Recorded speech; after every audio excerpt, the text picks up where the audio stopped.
I know many of you might be upset that this is the final episode of Attack on Titan Season 2, but fear not, there is some good news that came out today, and many of you might already be aware, but Season 3 of Attack on Titan was announced to air in 2018. Yes, that's a little bit ways off, but it's better than waiting 4 years for a continuation, so at the very least, we got an anime announcement for a continuation, which makes me very happy, because Season 2 has been very good. It stayed faithful to the original content. It's had great music, great, characterization and development. It's had wonderful voice acting, art and animation. It's been a very good season. Way better than even the first season. And that is actually saying something since so many loved Attack on Titan when it first came out.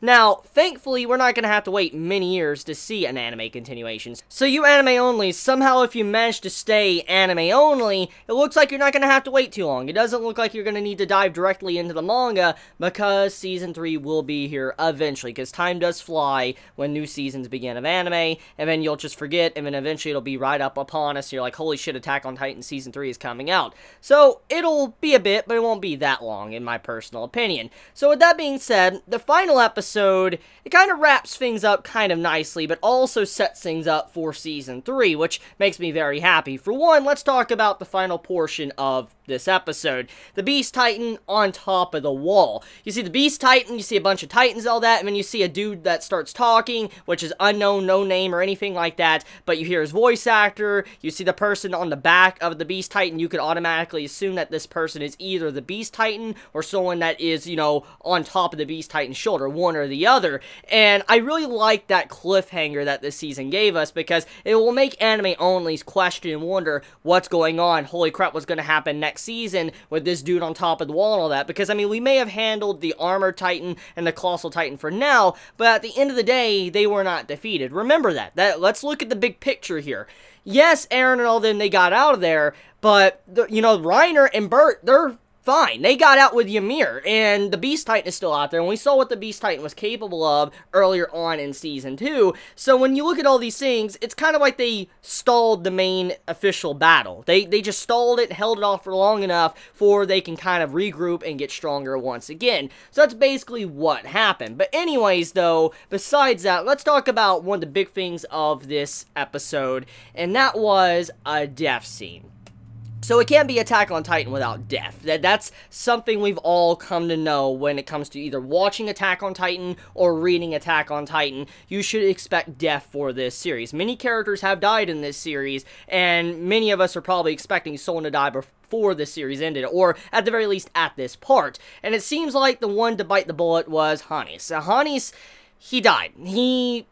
He sacrificed himself to save Eren and Mikasa, and it was a very noble deed when you think about his character development and characterization and what he did in the past when he saved those two, and then he turns around and he sacrifices himself to save these two once again. It's very symbolic, had a lot of meaning behind it, and it was definitely a great way for his character probably to go out. It was sad, yes, because Eren couldn't save him. Once again, he was back in the same spot to where he was in the beginning, for instance, when he couldn't save anyone, but this time he had power, but he still couldn't do anything at all, and he's like, have I not changed? Have I not grown stronger? And he was just, upset with himself, and you just see how he was really, really angry that he couldn't, save someone that was right in front of him, even though he technically has the power. So, it's just a really sad moment, but it also shows that sometimes Eren can't save everybody, even if he has the power, and he has learned that lesson the hard way. So, with the death of, one of the major characters of the series, while all this is going on, there is kind of like a confession scene.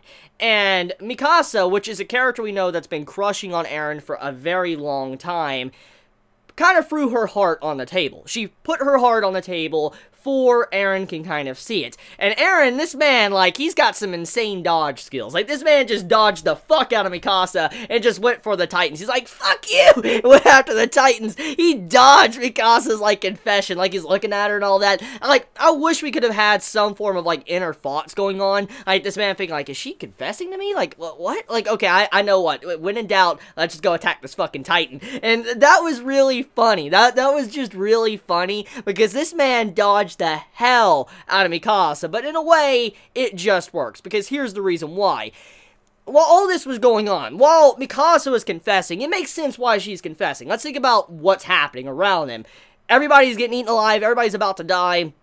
They just saw someone that they've known for a very long time just get eaten alive. They couldn't do anything. Eren can't turn into a Titan. So automatically Mikasa's mind, she's like, holy fuck, we're all dead. Like, there's just nothing we can do. It's like a very bad situation. Mikasa also has bones broken, so she can't move as well. She can't fight back. So she's like, you know what? Before I die, I want to just put my feelings on the table. I want Eren to understand how I feel. And that's basically how it's going to be. Because if I'm going to die, I at least want to know how I feel. And Eren, this man, just dodges it. He's like, nope.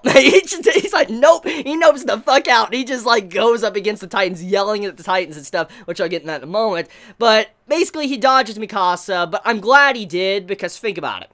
If Eren would have kissed her in that moment, it would have felt forced. Now, don't get me wrong, I like Mikasa and I like Eren's ship. I do like them together. I would like to see that. However, I feel like it would not have worked in that scene because of what was really happening here. I mean, everybody is, like, about to die. You know, Eren's freaking out. He just saw someone that just died in front of him and all that. I mean, it's not the proper moment to probably, you know, kiss someone back or whatever. So, when you look at it like that, I'm glad there wasn't any romance there. Yes, Mikasa confessed, but it didn't turn into a kiss or anything like that. So I feel like that works out better because honestly, something like that should be saved for later on when things, you know, wind down and all that and we don't have a lot of action going on. That should be for like Eren and Mikasa to discuss behind closed doors or whatever when they're, you know, not actually busy trying to save their ass from Titans trying to eat them. So with that being said though, let's talk about Eren and what he displayed in this episode.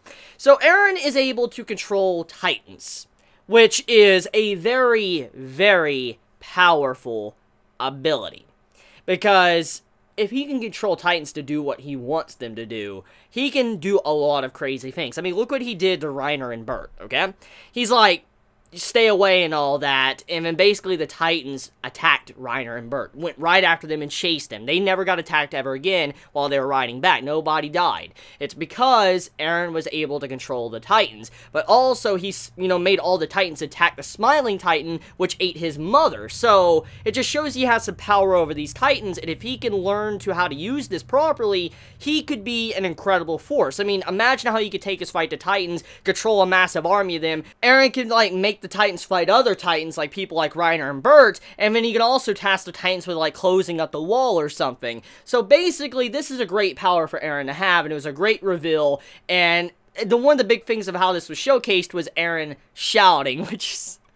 Okay, I'm not one of those that are oblivious to the meme that everybody talks about when it comes to Eren. Many love just picking on Eren as a character because he loves yelling, he loves just shouting and stuff. Many talk about this. It happened in Season 1, it's happened in Season 2, it's something that's been around for a very long time. The fandom of Attack on Titan loved to, you know, pretty much shit-talk Eren because the man always yelling and screaming and all of that. And this is funny because after all this yelling and screaming, for the first time, yelling and screaming actually has a purpose. Eren just screaming at Titans, like, get away from me! They'll actually get away. And that's funny. It's super funny because of the meme. I know that the writer, he didn't intend that. He didn't intend that to be funny. But it's just because of the fandom and what everybody's been saying for so many years. Just seeing that and how Eren's shouting and yelling actually has a purpose now. So when he's screaming at a Titan and all that, like, you know, go run off and smash your head up against the wall and all that, you know, it has a purpose. So, it's funny. It's pretty funny that Eren's yelling has a purpose now. So, we're probably going to hear a lot more of that in the due future because of this ability he managed to unlock. Now, besides that, let's talk about Ymir and Historia. So, Ymir makes her decision. She goes with Bert and Reiner, and she sacrifices herself. She basically states that I'm going to be the person that is going to sacrifice herself for you two can continue living on. Ymir's like, you can't go back empty-handed, so you know what? Throw me under the bus and all that, save yourself, because I understand what you're going through, I know what's going to happen, so just use me for you two can survive. And Ymir's like, at the same time, it's like, I'm just borrowing this. I mean, I managed to get this power because I borrowed it, so I'm just basically returning it. So, Ymir is sacrificing herself. That's what she's trying to do in that given moment. She's like, you know what? just, use me for you guys can, have a reward or whatever. So it was a very sad moment, but also is a great way to kind of conclude that portion of her character arc from this season.